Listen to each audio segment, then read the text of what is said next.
আসসালামু আলাইকুম, সবাই কেমন আছেন? আমি আজকে ইফতারের জন্য ডিম আর আলু দিয়ে একটা রেসিপি বানাচ্ছি।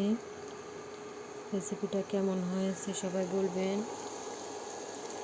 ডিম আর আলুর মিশ্রণে একটি সুন্দর রেসিপিটাকে কী বলে আমি ঠিক জানি না, তো দেখতে মনে হয় অনেক ভালোই হয়েছে, খেতেও মনে হয় অনেক ভালো হবে।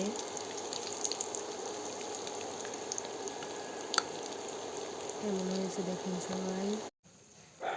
আমার এগুলো ভাজা হয়ে গেছে, এখন আমি এগুলো উঠিয়ে নেব। তারপর আমি আপনাদের একটা ভেঙে দেখাচ্ছি কেমন হয়েছে। সবগুলো উঠিয়ে নেব।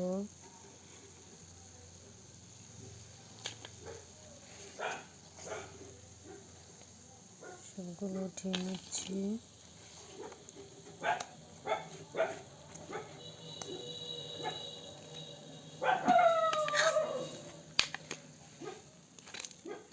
অনেক সুন্দর হয়েছে দেখেন। আশা করি খেতে অনেক ভালো লাগবে।